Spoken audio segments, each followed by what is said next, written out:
Здравейте, приятели! Аз съм Краси Петров и както ви обещах, днес на 10 април ще ви разкажа за чудовището от Плевен.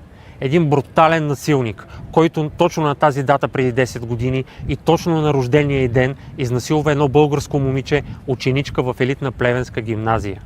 Той се казва Янко Йорданов Стоянов и се подвизава в социалната мрежа TikTok под псевдонима Ян Кик. Затова отиваме в Плевен, където в архива на районния съд стои дело 3047, което крие това ужасно престъпление. Приятели, в Плевен съм. Града следва своя работен ритъм.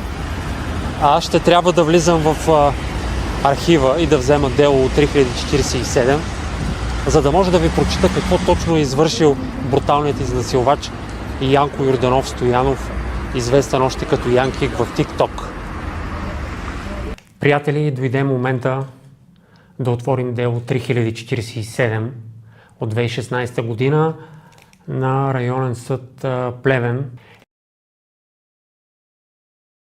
Единствения с реалните си имена ще бъде подсъдимия Янко Йорданов Стоянов, като за кратко ще бъде наричан, както е в делото, подсъдимия Янко.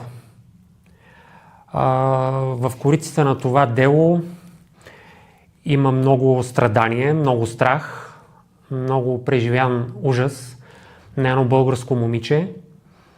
И искам да й кажа в началото, че това, което тя е преживяла, ще послужи чрез това видео да предпази много други. Навършват се днес точно 10 години от това брутално изнасилване. В началото на месец април 2016 Маги е ученичка в елитно плевенско училище.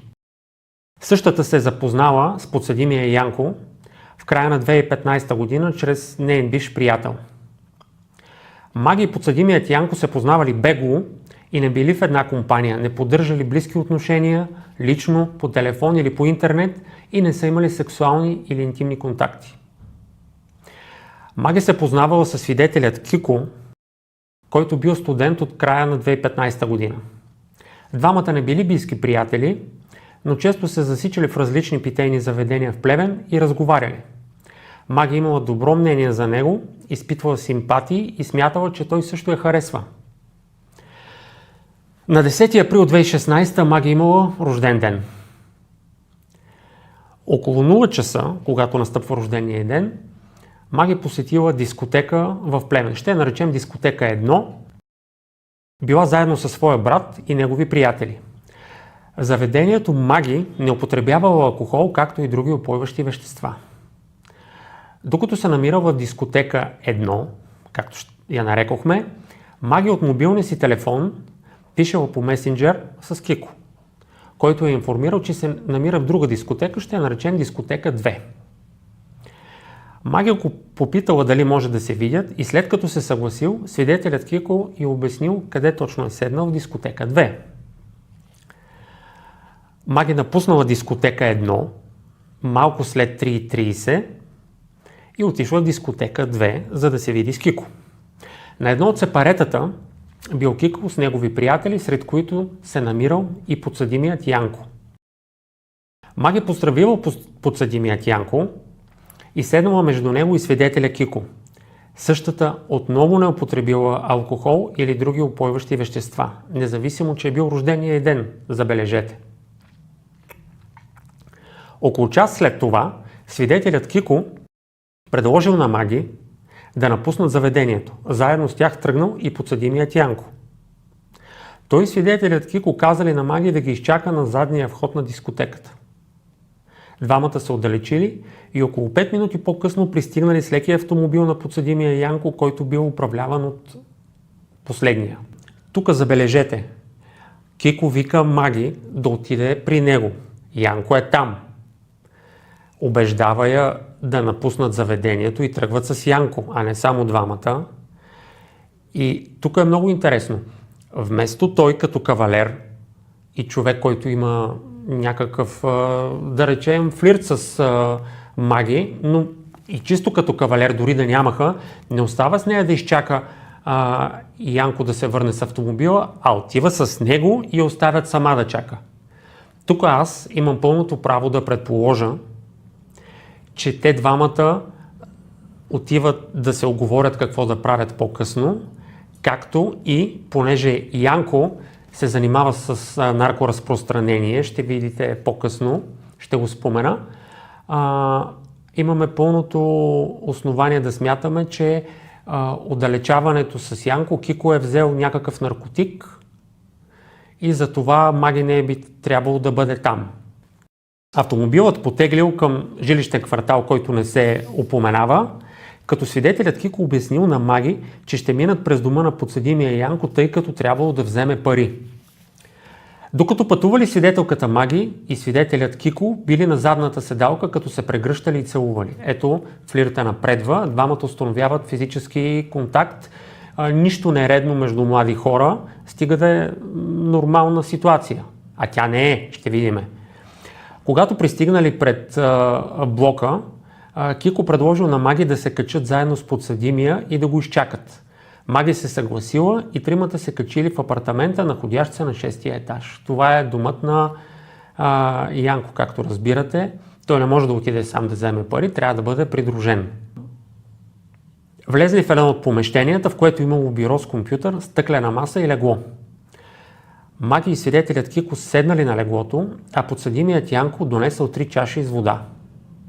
Маги взела една от чашите и изпила почти цялото количество. Тук отново искам да отбележа нещо. Като човек, който се занимава с наркоразпространение, нали, Янко, една от присъдите му по-късно е за това, имам достатъчно основание да смятам, че в чашата на Маги е било сложено нещо. Знаете, има наркотик, който се нарича дрогата на изнасилвача.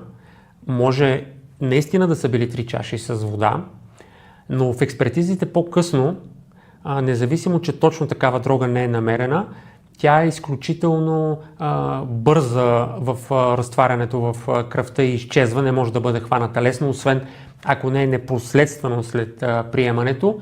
И другото характерно за тази дрога е, че тя е без цвят и без вкус, така че може да бъде сложена във вода. Наистина може да са били обикновени 3 чаши с вода, но сме длъжни да отбележим и това. Янко изляза от помещението, след като останали сами Маги и Кико осъществили полов акт. Проследявайки как се случват нещата, аз имам твърдата убеденост, че знаете, има един жаргонен израз кур-капан. Да, той е бил заложен такъв капан за нея, предварително уговорен.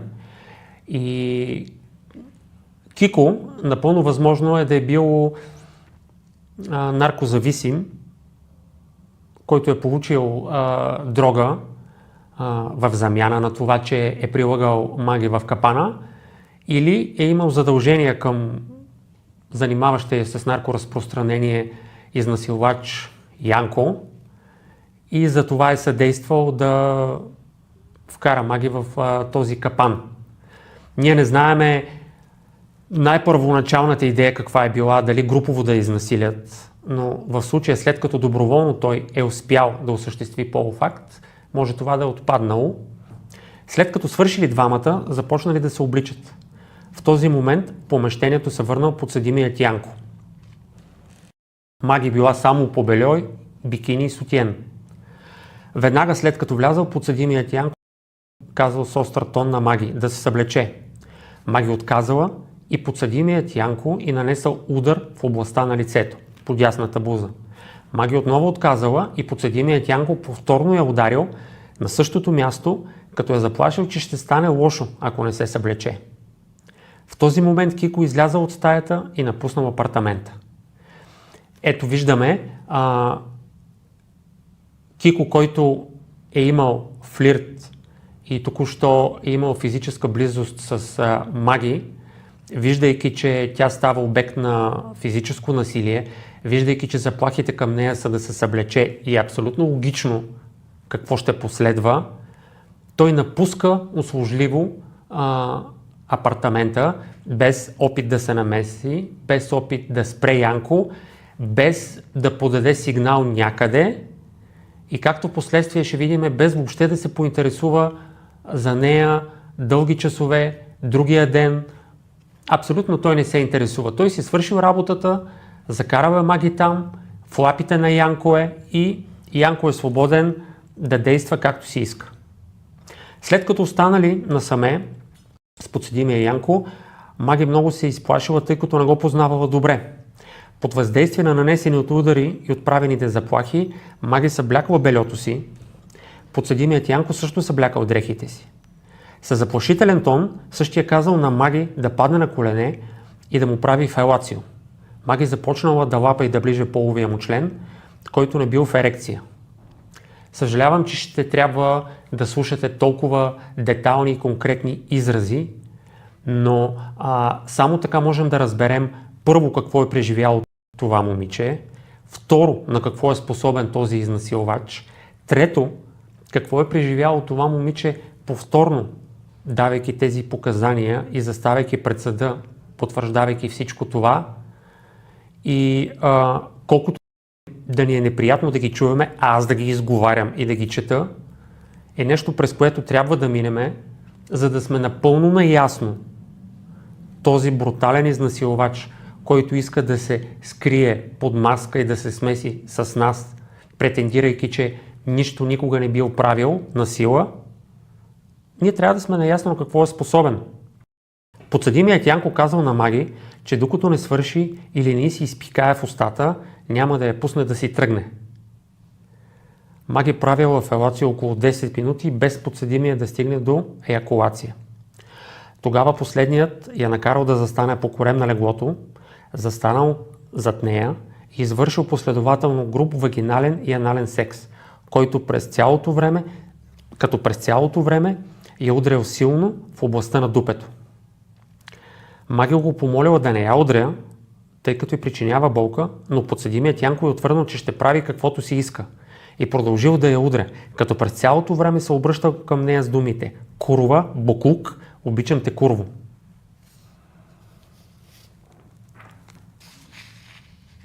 Виждаме наистина на какво е способен този човек. Виждаме, че го възбужда да унижава, чупи достоинството, мачка жертвата си. Ще трябва да продължиме. Тези действия на подсъдимия Янко продължили около 10 минути, отново без същия да стигне до еякулация. След това подсъдимият Янко се изправил, седнал на стол до бюрото и казал на Маги, цитирам: "Ела да изжулиш тези линии кокаин." Тогава Маги видяла, че на бюрото има 2 линии с бял прах. Същата отказала, при което подсъдимият Янко й казал, че не я моли да го направи, а и заповядва. В противен случай ще стане лошо. Това отново е тежко престъпление, да склоняваш някой към употреба на наркотични вещества, които са с висок риск от придобиване на зависимост. Маги отишла до бюрото и подсъдимият Янко й подал навита банкнота. Маги я взела и с нейна помощ изсмъркала 2 линии. Тогава подсъдимият Янко я накарал да разтърка малко останалия прах по венеца си, което тя направила. Маги усетила замайване, но без да изпитва чувство за гадене или позиви за повръщане. След това подсъдимият Янко взе мобилния си телефон, модела е скрит, тъмносин на цвят, и казал на Маги да отидат в банята. Накарал я да седне на пода и отново да му прави фелацио. Докато Маги му правила това, подсъдимият Янко я снимал с мобилния си телефон. Докато снимал, подсъдимият Янко се обръщал към нея с думите: "Курва, боклук, обичам те, курво." Виждаме абсолютно същите реплики се повтарят. Единствената разлика с преди малко е, че тук вече той създава съдържание, създава порно контент, с който се гордее и иска репликите му да останат запечатани. Този гнусен изнасилвач е изключително чувствителен да не се прави контент на негов гръб. Правите контент на мой гръб. Но ето тук виждаме, че без да му мигне окото, е готов да изнасилва, да се гаври с едно българско момиче и да я снима. Господа моралисти. Той обича да създава контент. Тъй като отново не стигнал до еякулация, подсъдимият Янко казал на Маги: застани на 4 крака. Маги застанала на крака и ръце върху пода на банята, с гръб към подсъдимия Янко. Същият отново извършил съвкупление с нея, като последователно проникнал по груб начин във влагалището и ануса й. Едновременно с това ударил няколко пъти в областта на дупето. Подсъдимият Янко бръкнал с пръст на крака си в ануса на Маги и я накарал да го оближе, което тя направила. Гаврите следват една след друга и стават все по-брутални. Вместо той да в някакъв момент да започне да осъзнава какво се случва и да се спре, напротив, става все по-брутален и смачква Маги до...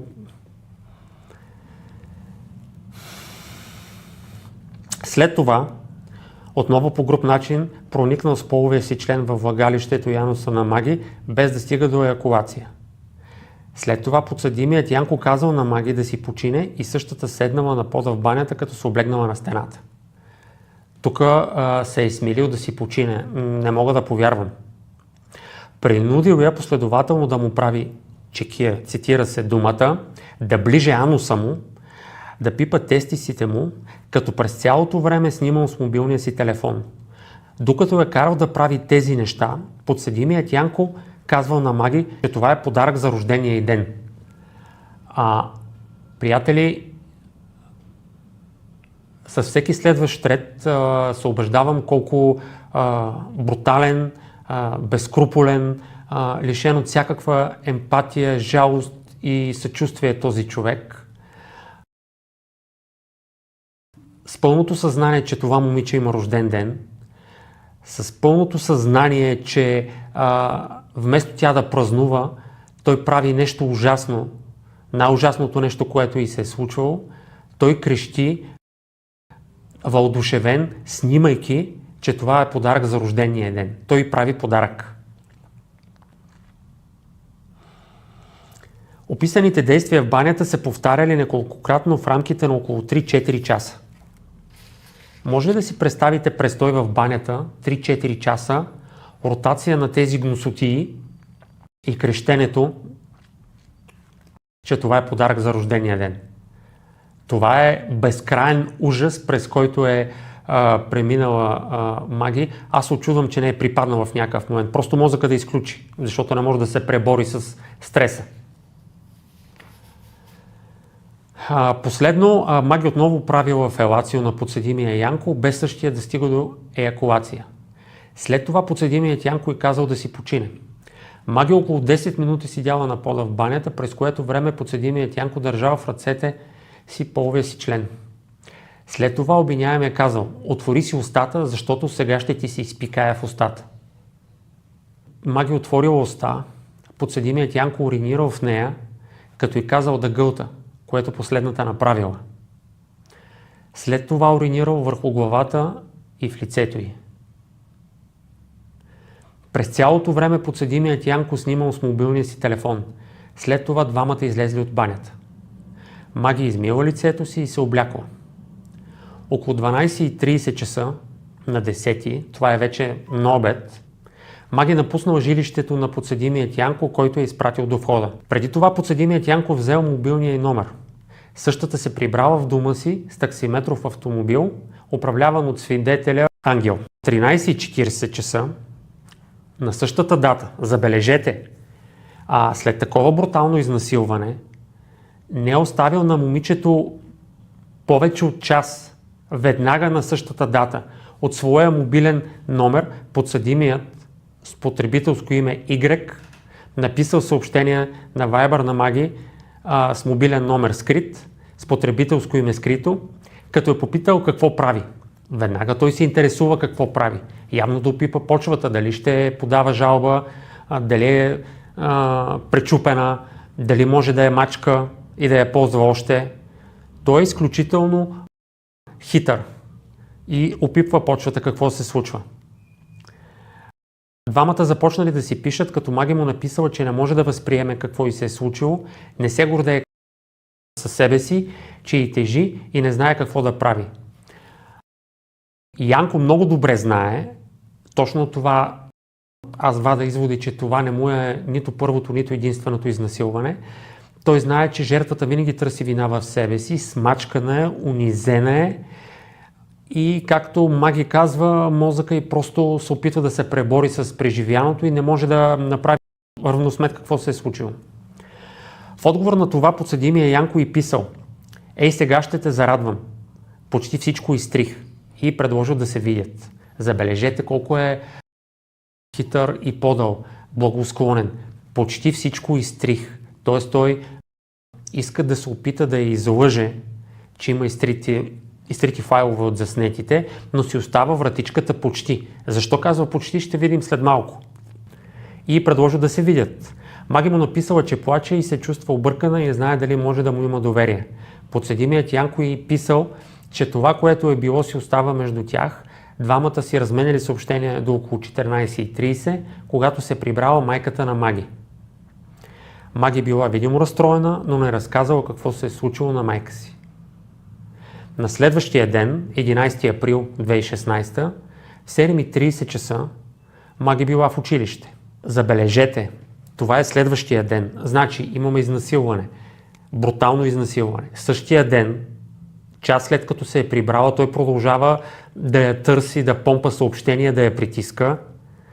А по-малко от 24 часа след изнасилването, на другия ден, когато това момиче отива на училище, когато нормално е съученици да я питат как е прекарала рождения си ден, какво е получила като подарък, само си представете какво е минавало през главата й и какво се е мъчила да скрие и какво се е мъчила да им отговаря. Вече знае за стреса, че Viber е добавен като начин той да стига до нея. Преглеждайки кореспонденцията си в Viber, тя установява, че подсъдимият Янко отново започнал да й пише. Същият искал да се видят, след като свърши училище. В 7:22 Маги му написала: "Ще видим." Разбира се, изнасилвача не приема такива уклончиви отговори. В 7:25 подсъдимият Янко й писал: "Окей, и ела след като пишеш." В 8:39 същия е писал: "Не те моля, а ти го казвам. Веднага след даскало при мен." Веднага след това подсъдимият Янко изпратил снимка, на която било заснето как уринира в устата й. И след снимката текст: "Ясен ли съм?" Маги му написала: "Ето пак стана лош." При което подсъдимият Янко изпратил текст: "Искам да съм добър, но ти не ми даваш. В 12:30 часа свършваш, 12:40 да си при мен." Маги не отговорила на този текст, логично била е в паника, и в 8:50 подсъдимият Янко й писал: "Не ме карай да бъда гаден, отговори. Или искаш да станеш известна. Ако не отговориш до 2 минути, те качвам във Фейсбук."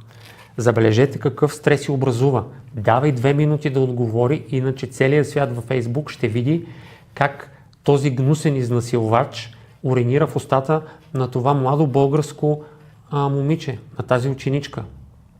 Маги отговорила: "Хубаво, разбрах." Подсъдимият Янко написал: "Добре, 12:40 да си долу." Маги написала: "Окей, обещаваш ли без клипчета и без да ми посягаш?" Кореспонденцията между двамата приключила в 9:05. След това в 12:33 Маги му написала в кой блок беше и подсъдимият отговорил: "Номера на блока е скрит." Тук се появява свидетелката Ками. Тя е съученичка и добра приятелка на Маги. Видяла, че последната пише на мобилния си телефон и е видимо притеснена. По време на следващия час Маги се разплакала и помолила класния ръководител да позволи на нея и Ками да излязат в коридора. Маги споделила на своята приятелка, че е била принудена да направи нещо много лошо. Ками казала да се успокои. Маги разказала за случилото се, като заявила, че не е правила нищо по собствено желание, както и това, че подсъдимия Янко я е заплашил да разпространи снимките и клиповете от мобилния си телефон и по този начин да я направи известна. Тук Ками изиграва изключително важна роля. Ето колко е важно в такива моменти да имаш човек до себе си, приятел, който да ти даде точния съвет. Ками я посъветвала да се обърне към полицията. Първоначално Маги отказала, тъй като заявила, че се страхува, защото знае, че подсъдимия Янко е опасен. По-късно същия ден Маги сезирала полицейски служители при ОДМВР Плевен. Маги отива в полицията не за да търси справедливост, а да търси спасение. Тя сама осъзнава, че влиза в кошмар, от който няма събуждане. Изнасилвачът Янко иска да я разболее като болест, иска да я задуши, иска да обсеби целия й живот, иска да разсее метастазите си навсякъде около нея.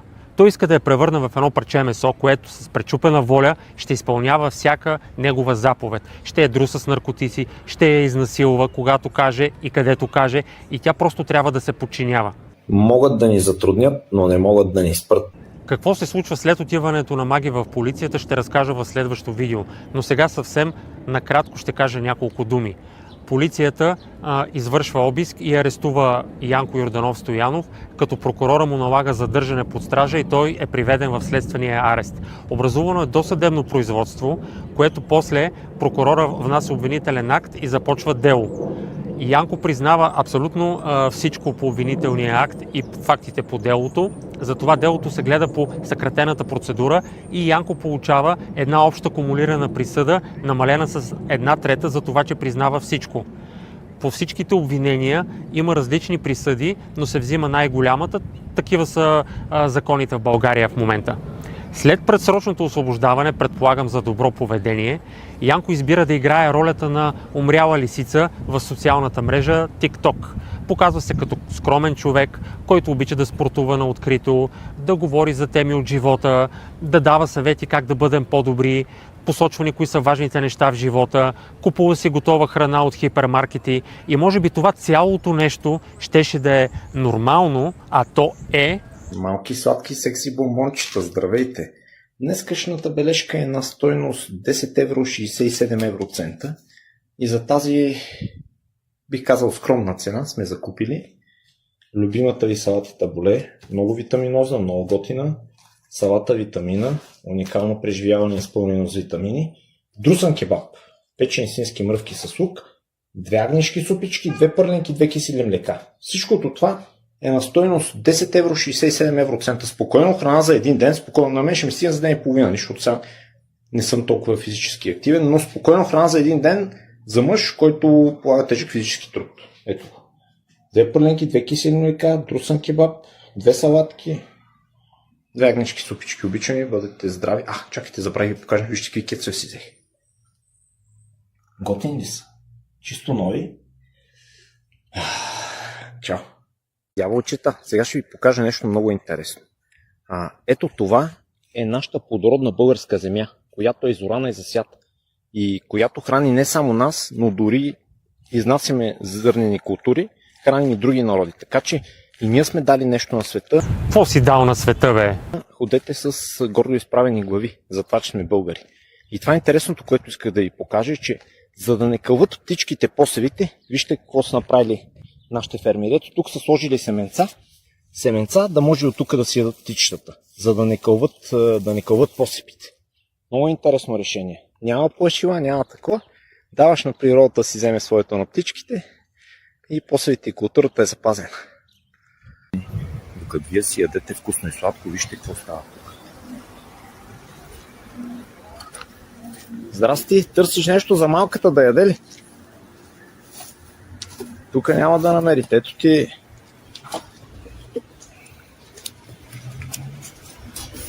Ето ти да й купиш нещо. Заповядай. Слагай в джоба да й купиш нещо. Няма по тия кошове, нищо няма. Такова работа няма ли? Тук строежи има нещо. Нещата с договори да правим. Договори искат да правиш. Какво ти нямаш лична карта? Нямам лична карта. Ще ти извадим лична карта. Искаш да ти помогна за лична карта. Да закараме ти как се казваш? Как? Златка. Много си хубава Златка. Колко е голяма? На училище ще я пускаш. Ходиш? Добре. Да се учиш много. Да се учиш. Купи нещо с ядене. Там никой си купува цигари. Пиене. Айде.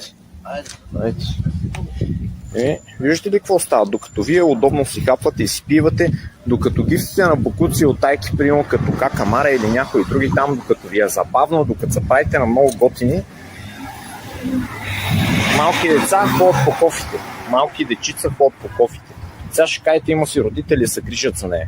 Има си родители, има родителите, ако идват от такова семейство, където не са полагали грижи за тях, не са им дали шанс да се образоват, да си намерят работа и така нататък. Виждате какво става.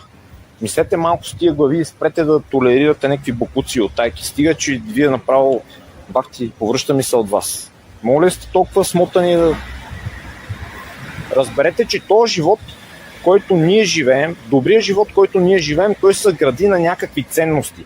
А ценностите значат нещо само единствено, когато някой ги оценява. Ако ценностите не бъдат оценени, те не означават нищо. Нали не? Помагайте как да ви кажа, насочете си енергията към някакви градивни неща. Без значение дали ще помогнете на някое болно дете или на някой беден човек и така нататък. Спрете тук толерирате бокуци от тайки. Ако в момента нямаше досъдебно производство в съда в Варна и друго момиче се опитва да се измъкне от неговите лапи, момиче, което си е извадило ограничителна заповед, за да не може той да я доближи. Това показва, че Янко не е претърпял вътрешен катарзис, не е претърпял някаква промяна и да е решил гнусното му минало да остане някъде назад и той да се опитва да се бори да бъде един достоен член на нашето общество, а излиза, че той, точно както умряла лисица, се прави на такъв какъвто не е и дебне за нови жертви. Той просто не може да се контролира и винаги резултатът е един и същ. Изнасилване, гаври, гнусни истории. Знаете, че всички очакваме с нетърпение решението на второто съдебно дело на Янки. В момента се намирам пред окръжния съд във Варна и чакаме присъдата.